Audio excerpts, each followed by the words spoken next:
The deep waters of Nerida Prime had never been so dark. Where once thousands of glowing cities dotted the ocean floor like fallen stars, now only scattered lights remained. High Consul Veltara pressed her webbed hands against the viewing portal of her emergency command center, watching the distant flashes that marked another city dying. Her aide Kip swam up beside her, his normally bright blue skin patches now dim with exhaustion. "The harvesters took Coral Bay an hour ago," he reported quietly. "That makes 12 cities today." Veltara's heart sank deeper than the ocean trenches. Coral Bay had been home to 3 million of her people. Now it was nothing but broken shells and scattered debris floating toward the surface. The Vorth machines worked with terrible efficiency, their massive drills breaking apart structures that had taken centuries to grow, sucking up everything valuable and leaving only death behind. "How many are left?" she asked, though she dreaded the answer. 47 million across all remaining settlements, Kip replied. "But High Consul, the Northern Defense Grid fell this morning. Our military estimates the capital has maybe 3 days before." He didn't need to finish. They both knew what would happen when the Vorth reached the capital. The same thing that had happened to every other world these mechanical monsters had visited. Complete destruction. Veltara closed her large, dark eyes and tried to remember what Nerida Prime had been like just 3 months ago. Her people had numbered over 4 billion then, living in harmony with their ocean world. The Kethmori had built their civilization around the natural coral reefs, growing their cities instead of constructing them. Every building glowed with soft bioluminescence, creating underwater gardens of light that could be seen from space. Then the Vorth came. They arrived without warning, without communication, without mercy. Their geometric ships simply appeared in orbit and began the harvest.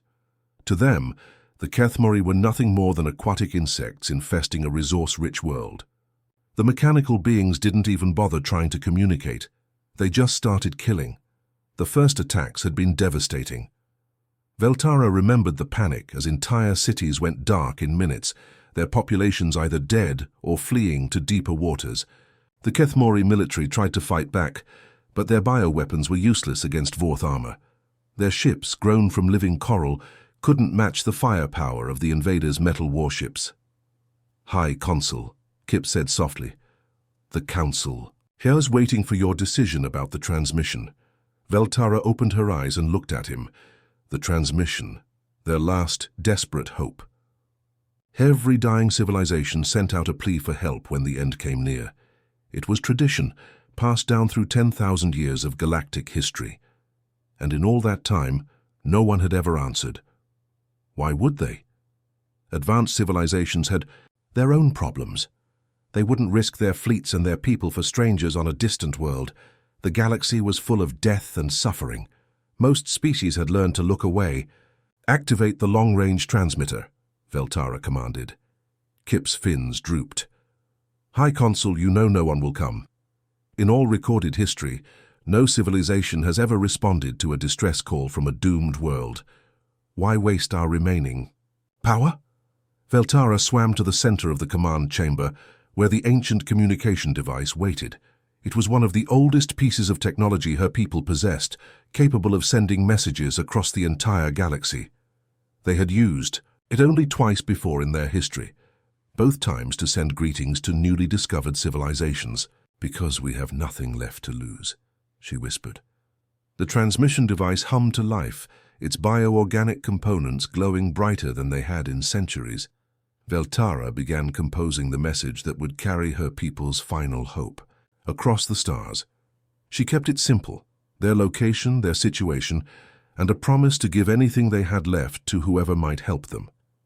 As she spoke, another flash lit up the distant waters. Another city gone. Another million voices silenced forever. The message burst forth from Nerida Prime like a wave of light, racing through hyperspace toward thousands of worlds. On each planet it reached, the plea would be received, analyzed, and ultimately ignored. Veltara knew this. Every leader of every dying world had known this when they sent their own final messages into the void. But still, she found herself hoping. Maybe this time would be different. Maybe somewhere in the vast galaxy, someone would hear their cry for Help and decide that distant strangers were worth saving.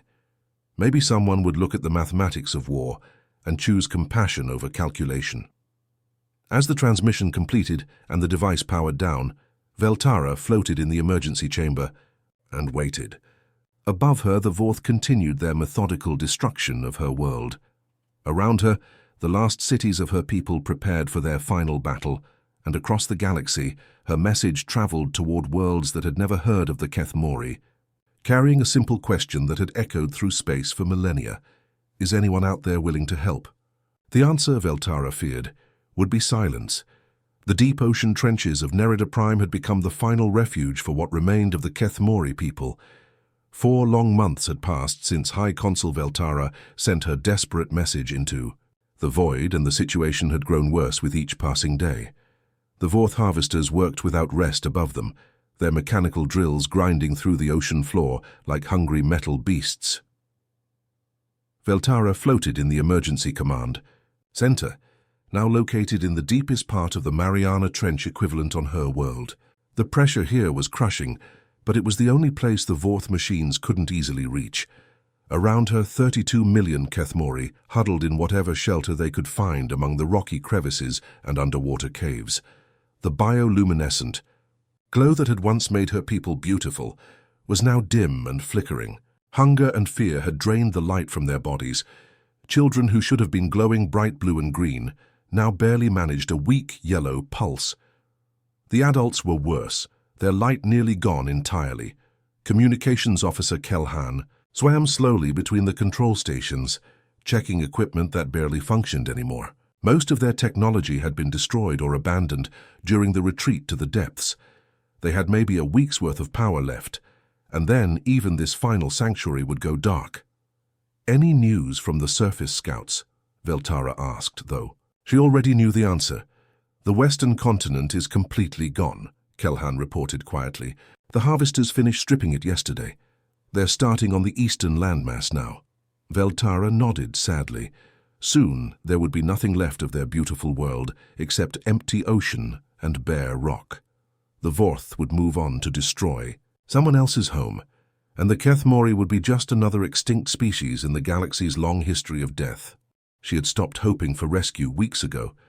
The message she had sent into space was probably still traveling between distant stars, but even if someone received it, they wouldn't care. Advanced civilizations had their own problems. They wouldn't risk their lives for strangers on a dying world. The communication station's emergency alarm suddenly blazed through the water like a bright red beacon. Kelhan's fins went completely rigid with shock as he stared at his console. For a moment he couldn't move or speak. "What is it?" Veltara asked, swimming quickly to his side. "High Consul."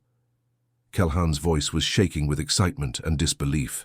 "We're receiving a response to our distress call." Veltara's heart began racing so fast she thought it might burst.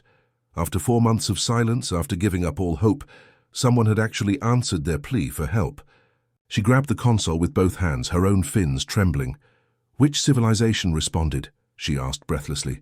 "The Galactic Council, the Zenth Empire, the Crystalline Federation."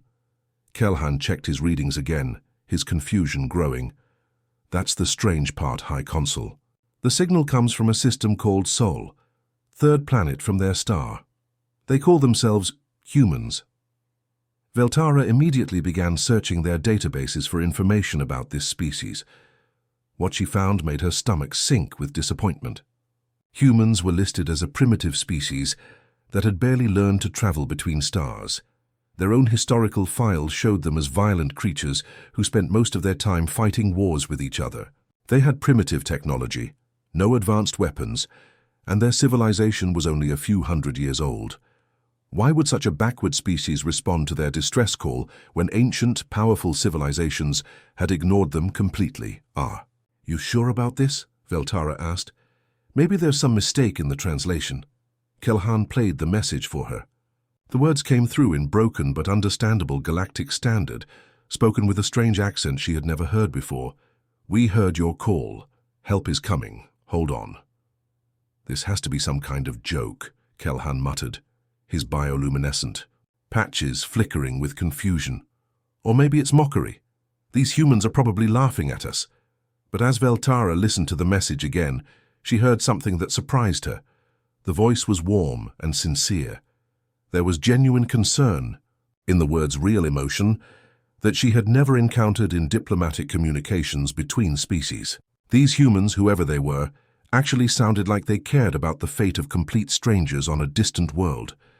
"Send a response," she ordered. "Tell them exactly what we're facing.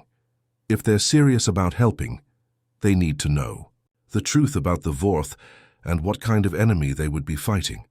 As Kelhan began composing their reply, Veltara found herself doing something she hadn't done in months. She was hoping again. Maybe these humans were primitive.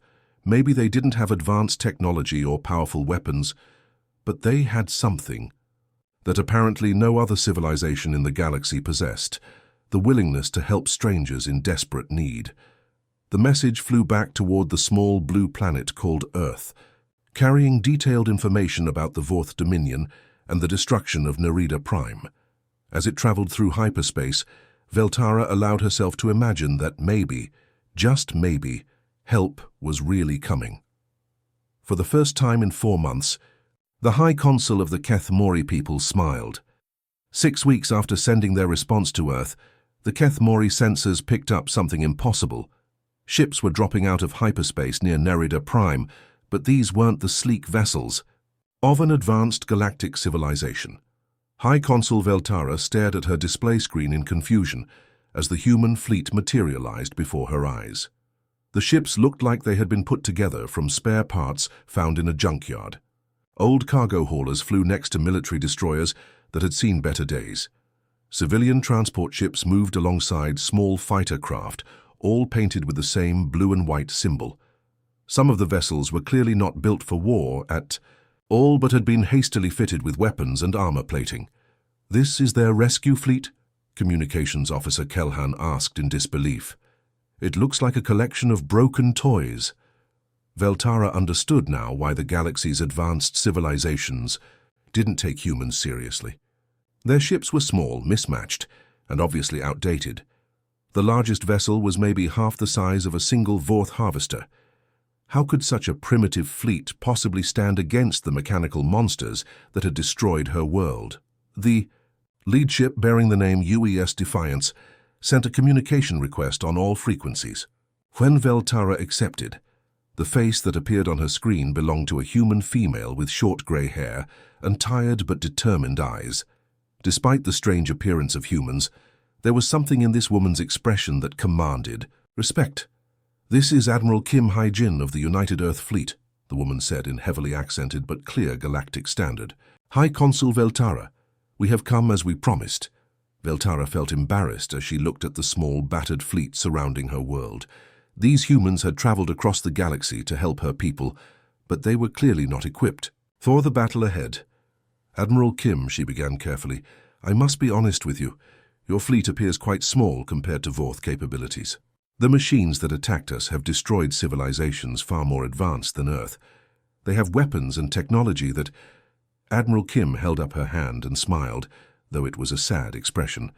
"High Consul, we didn't come here because we have the biggest guns or the most advanced ships. We came because we brought something else entirely." "What do you mean?" "We brought everyone who volunteered when they heard your story," Kim explained. "Engineers who left their jobs, medics who abandoned their comfortable hospitals, pilots who kissed their families goodbye, Marines who had never seen combat, people from every nation on Earth who heard about your situation and decided they had to help." Veltara was confused. "You mean your government didn't order this mission?" Kim laughed, a sound that was both bitter and proud. "Our government thought we were crazy. Most of these ships belong to private companies or individuals who donated them to the cause. That cargo hauler over there, it belongs to a shipping company owner whose daughter begged him to help. The medical transport was funded by children selling lemonade in the streets. You came just because we asked for help. We came because it was the right thing to do," Admiral Kim said firmly. "Now, High Consul, let's get to work. We have a world to save." The human fleet moved into position around Nerida Prime with surprising coordination despite their mismatched appearance. Vorth. Sensors immediately detected the new arrivals. But their artificial intelligence systems dismissed the humans as a minor threat. The mechanical beings had fought countless advanced civilizations and always won through superior technology and overwhelming force. Within hours, something amazing began happening. Human engineers in environmental suits were diving down to the Kethmori cities in the deep ocean trenches. Despite never having worked underwater before, they quickly learned to operate alongside the aquatic beings, helping to repair damaged equipment and strengthen defenses. Dr. Lee Min-ho, the chief medical officer, established field hospitals in the underwater caves where Kethmori refugees had been hiding. His team worked tirelessly to treat wounded civilians, learning Kethmori biology on the spot and adapting human medical techniques to help their new alien patients. "Your people are incredible," one injured Kethmori told Dr. Lee through a translator. "You risk your lives for strangers you have never met." "That's what people do," Lee replied simply. "We help each other." Above the water, Commander Park Tae-woo was meeting with both human and Kethmori pilots, planning their first joint mission against the Vorth harvesters. The Kethmori had beautiful bioships that could maneuver underwater, while the humans brought small, fast fighters that could operate in space. "The Vorth have been fighting the same way for thousands of years," Park explained to the mixed group of pilots. "They think all civilizations follow logical, predictable battle plans. They study their enemies and calculate exactly how to defeat them." A young Kethmori pilot named Zindar raised a tentacle. "So how do we beat them?" Park grinned, showing his teeth in a very human expression. "Simple. We don't follow any logical battle plan at all. The Vorth think we're predictable because that's how every other species fights. Today we show them how wrong they are." As the combined fleet prepared for battle, Veltara realized that maybe the humans' greatest weapon wasn't their technology. It was their heart. The Vorth artificial intelligence systems had been analyzing warfare for over 10,000 years. They had fought against hundreds of different species across the galaxy, from the crystal beings of Arcturus to the gaseous entities of the Veil Nebula. Every single battle had followed predictable patterns that their computers could calculate and counter.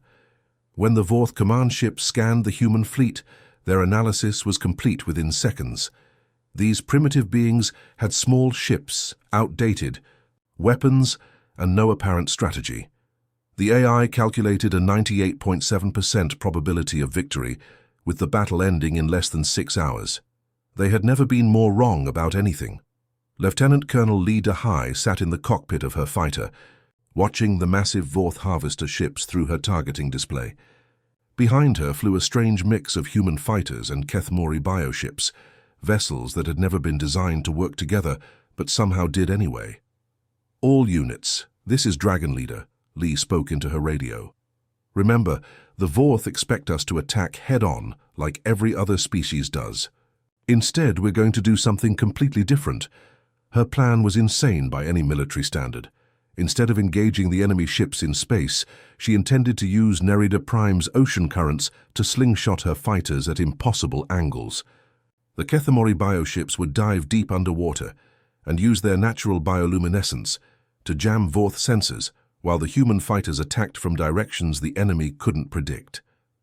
"Dragon Leader, this is absurd," came the voice of a Vorth command ship over the communication channel. "Your tactics violate 17 established principles of space combat. You will be destroyed." Lee grinned inside her helmet. "Yeah? Tell." "Someone who cares." She dove her fighter straight toward the ocean surface, followed by her entire squadron. The Vorth ships turned to track them, expecting a conventional water-skimming attack. Instead, Lee used the planet's rotation and ocean currents to whip her fighter around in a spiral pattern that sent her shooting back towards space at an angle no computer had predicted. The Kethmori bioships exploded with brilliant bioluminescent light from beneath the waves, creating a natural jamming field that blinded Vorth sensors. In that moment of confusion, Lee's squadron struck the harvester ships from above, below, and from sides the enemy had thought were impossible to attack from. The massive Vorth vessels, designed to destroy planets, found themselves unable to target enemies that moved in ways their programming couldn't understand.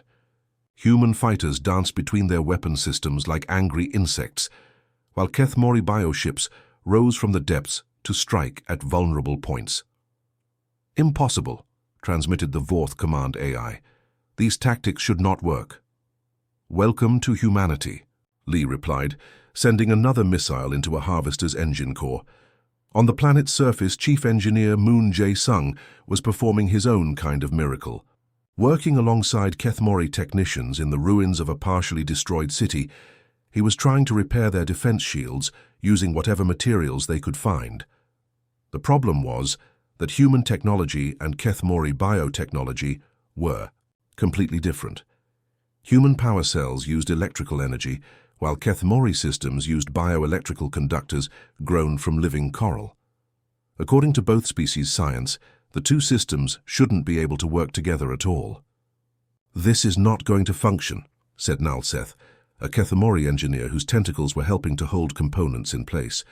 "Your electrical systems will kill our bioconductors." Jae-sung wiped sweat from his forehead and continued connecting wires to what looked like a glowing piece of living coral. "Maybe it won't work according to the textbooks, but sometimes you just have to try things and see what happens." Sparks flew from his improvised connections as he finished the last link. For a moment, nothing happened. Then the coral began to glow brighter, and the shield generators around the city hummed to life with more power than they had ever produced before. "Your species is completely unpredictable," Nalseth marveled, watching the energy readings climb. "Higher than should have been possible. We prefer to call it creative," Jae-sung grinned, dodging another shower of sparks from his jury-rigged system. Deep beneath the waves, Captain Han So-young was leading a different kind of impossible mission. Her Marines had never been trained for underwater combat, but they were learning fast. Working alongside Kethmori warriors, they were fighting through the flooded ruins of destroyed cities, trying to disable Vorth mining equipment that was still functioning. The strange thing was that human weapons worked surprisingly well in the aquatic environment. Their projectile weapons could punch through water to hit targets, while their explosives created devastating pressure waves that damaged mechanical systems. "Ma'am, this is crazy," said Sergeant Kim Dong-woo through his underwater radio. "We're fighting robots at the bottom of an alien ocean." "Crazy is what we do best," Han replied, watching a Kethmori warrior use bioluminescent camouflage to sneak up on a Vorth mining drone. "Besides, it's working." But even as the combined human and Kethmori forces began winning battles across Narita Prime, the Vorth were preparing their final move. Deep in space, their largest ship was powering up weapons capable of cracking the planet's crust. If they couldn't harvest the world, they would destroy it completely. The real battle was just beginning. The massive Vorth warship appeared in space like a metal monster. The inevitable conquest was bigger than a city and carried enough weapons to destroy entire planets. Its computer brain calculated the odds. If it destroyed Narita Prime, the annoying resistance would finally end. Admiral Kim stood on her ship's bridge, watching the enemy vessel through the main screen. Her hands were steady as she pressed the communication button. "All ships, this is Admiral Kim. Operation Last Stand begins now." Deep under the ocean on Narita Prime, Veltara spoke through the radio from her underwater command center. Her voice sounded worried. "Admiral, your plan means your entire fleet will be destroyed. All your ships will die." Kim looked at the stars through the window. She thought about her crew, about the promises she made, about doing what was right. "High Consul, sometimes the math is easy. Our lives for your world. We think that's a fair trade." The human ships charged straight at the giant Vorth vessel. Every human ship sent out radio signals and electronic noise to confuse the enemy. The Vorth sensors watched the obvious human attack, but they missed something important. The real threat was coming from behind the planet. The Kethmori had ships that were alive, grown instead of built. These bioships were invisible to the Vorth's mechanical sensors. They moved through space like sea creatures through water, hiding in the planet's shadow. Captain Choi commanded the first human destroyer. Vorth laser fire hit his ship's shields, making them spark and fail. His voice stayed calm even as his ship was being torn apart. "Kethmori forces, the path is clear. You can attack now. It has been an honor to fight with you." The Kethmori struck like a living wave. Their bioweapons didn't just shoot at the dreadnought, they connected directly with its computer systems. The living ship spoke to the mechanical ship, in a language of electricity and data. The Vorth defenses couldn't understand what was happening. As the enemy's shields failed, the surviving human ships pushed forward. They fired everything they had at the massive vessel. The inevitable conquest began to break apart. Metal plates peeled away like skin. Internal explosions lit up the darkness. The great ship cracked down the middle like a broken egg. When it finally exploded, the flash was so bright that people on Nerida Prime's surface could see it with their naked eyes. After the battle, rescue ships moved through the debris field. They collected survivors from both the human and Kethmori fleets. The medical bay of the human ship, Defiance, was full of wounded soldiers from both species. Veltara swam through the flooded sections of the medical bay that had been prepared for her people. She found Admiral Kim sitting on a bed with her arm in a cloth sling.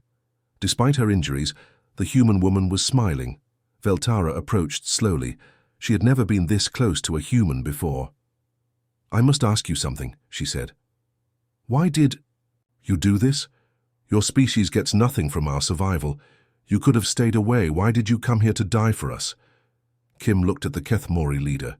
Her eyes were tired but peaceful. "Because you asked for help," she said simply.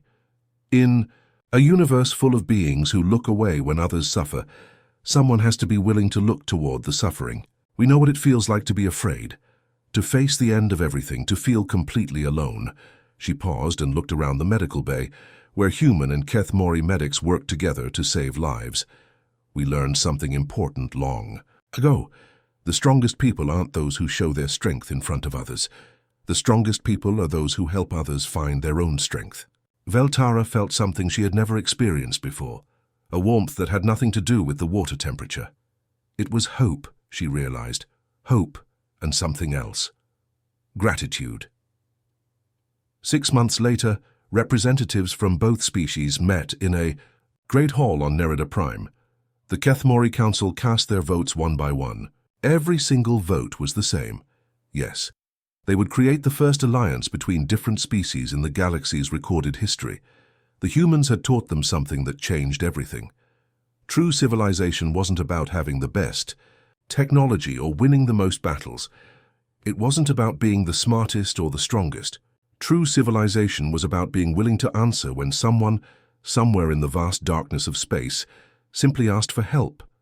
The alliance would grow over the years. Other species would join, wars would be prevented, and worlds would be saved. But it all started with one simple thing: beings who were willing to risk everything because someone else needed help. That was the day the galaxy learned what it meant to be truly civilized.